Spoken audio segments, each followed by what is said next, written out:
प्यार, इश्क, मोहब्बत एक एहसास के न जाने कितने नाम हैं। ऐसे बहुत लोग हैं जिन्होंने जमाने को दरकिनार करते हुए अपने प्यार को पाने के लिए जमीन आसमान एक कर दिया। फिल्मी दुनिया में भी ऐसे कई सितारे हैं जिन्होंने जाति धर्म से परे होकर शादी की। आज उनके प्यार के किस्से हर किसी की जुबान पर रहते हैं। बॉलीवुड के बादशाह कहे जाने वाले शाहरुख खान भी उनमें से एक ही है। उन्होंने अपने हमसफर के लिए हर वो कदम उठाया जो उन्हें एक दूसरे का होने के लिए करना चाहिए था। गौरी को अपनी जिंदगी में लाने के लिए शाहरुख खान को खूब पापड़ बेलने पड़े। जी हाँ दोस्तों, आपको पता है कि डीडीएलजे के राज और सिमरन की तरह ही शाहरुख और गौरी की लव स्टोरी भी कई मुश्किलों से भरी हुई थी।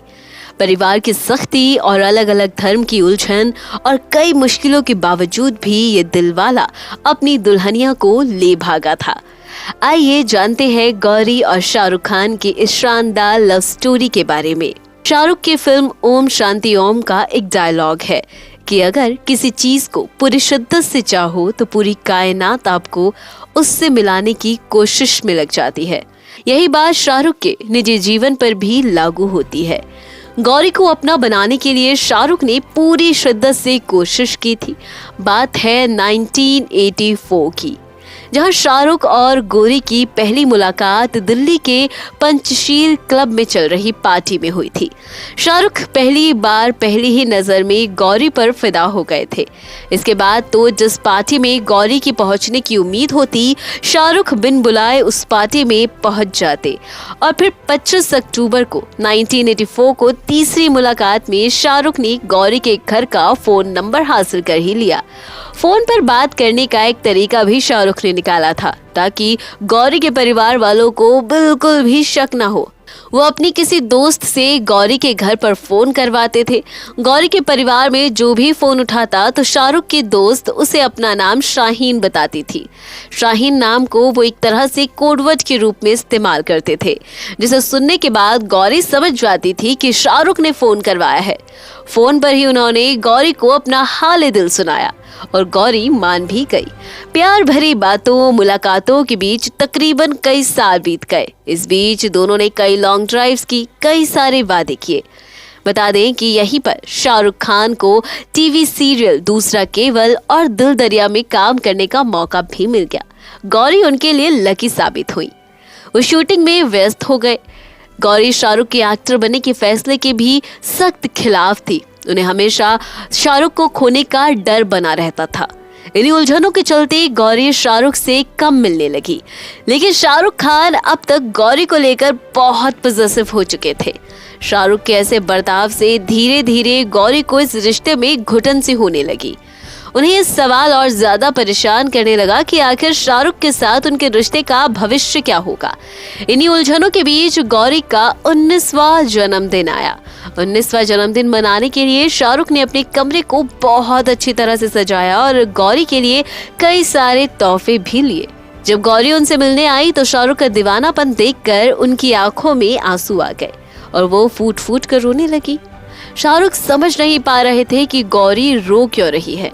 और फिर अगले ही दिन अचानक से शाहरुख को बिना बताए गौरी शहर से बाहर चली गई। कई दिन बीत गए। शाहरुख बेहद परेशान थे। एक दिन शाहरुख ने गौरी का पता लगाने के लिए लड़की की आवाज में उनके घर में फोन किया। गौरी के घर वालों ने बताया कि गौरी मुंबई में है, लेकिन उसका पता उन्होंने फिर भी नहीं दिया। शाहरुख खान को बेहद परेशान देखकर उनकी माँ उनके पास आई। उन्होंने शाहरुख को 10,000 रुपए दिए और कहा कि फौरन मुंबई जाओ और जिस लड़की से प्यार करते हो उसे वापस ले आओ। ऐसे मंजूरी मिल गई थी, इसलिए शाहरुख खान भी बेखौफ होकर निकल पड़े गौरी की तलाश में। फिल्म दिलवाले दुल्हनिया ले जाएंगे के राज की तरह शाहरुख खान अपनी रियल लाइफ की सिमरन यानी गौरी को अब ढूंढने के लिए मुंबई जा पहुंचे। अगले ही दिन अपनी दोस्त के साथ शाहरुख मुंबई पहुंच गए। तो बस इतना जानते थे कि गौरी को समंदर के किनारे जाना बेहद पसंद है, लेकिन बिना किसी पते के इतने बड़े शहर में गौरी की तलाश आसान नहीं थी।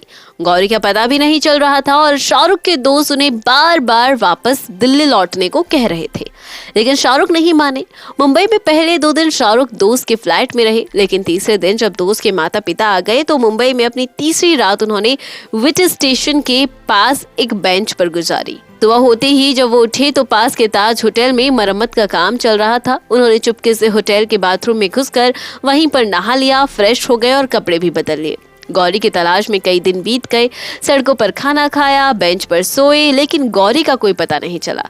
फिर धीरे धीरे माँ के दिए पैसे भी खत्म हो गए और शाहरुख को अपना कीमती कैमरा 4,000 में बेचना पड़ा। लेकिन गौरी से मिले बिना वो लौटने को बिल्कुल तैयार नहीं थे। आखिरकार शाहरुख को उनकी गौरी अक्सा बीच पर बैठी नजर आ गई। शाहरुख को देखते ही गौरी उनके पास आई और रोने लगी। गौरी को लेकर शाहरुख वापस दिल्ली लौट आए। अब तक टीवी सीरियल दिल दरिया और फौजी के जरिए शाहरुख खान टेलीविजन में अपनी छाप छोड़ चुके थे। अब भी किसी भी तरह से इस 30 दिन में गौरी के माता पिता को शादी के लिए मनाना चाहते थे। यहाँ पर गौरी के माता पिता समझ चुके थे कि गौरी और शाहरुख अब किसी भी तरह उनकी बात नहीं मानेंगे, इसलिए आखिरकार उन्होंने उनकी शादी के लिए हाँ कर दी। और फिर 26 अगस्त 1991 को शाहरुख और गौरी ने कोर्ट में शादी कर ली। शाहरुख और गौरी का निकाह भी हुआ। इसमें गौरी का नाम रखा गया आयशा। इसके बाद 25 अक्टूबर 1991 को हिंदू रीति रिवाजों के मुताबिक दोनों की शादी हुई। अगले 5 महीनों तक दोनों निर्देशक मिर्जा के फ्लैट में रहे। गौरी मुंबई में नई थी और शाहरुख फिल्म इंडस्ट्री में पैर नहीं जमा पाए थे। शुरुआत में दोनों को बहुत मुश्किलों का सामना करना पड़ा, लेकिन शाहरुख गौरी को बार बार यही यकीन दिलाते रहे कि अच्छे दिन बहुत जल्दी आएंगे। 25 जून 1992 को शाहरुख की पहली फिल्म दीवाना रिलीज हुई और उसके बाद से ही शाहरुख खान स्टार हो गए और अब तक बॉलीवुड में इनका दबदबा कायम है। हाल ही में इनकी फिल्म जवान रिलीज हुई है, जो बहुत से पुराने बॉलीवुड गानों के कलेक्शन के आंकड़े को तोड़ती हुई नजर आ रही है। शाहरुख खान कई मौकों पर ये बात मान चुके हैं कि उनकी सफलता के पीछे सिर्फ और सिर्फ उनकी पत्नी गौरी खान का ही हाथ है। दोस्तों, आपको शाहरुख खान और गौरी की इस लव स्टोरी पर क्या कहना है और आपको इन दोनों की जोड़ी कैसी लगती है? कमेंट्स करके हमें अपनी राय जरूर बताएं।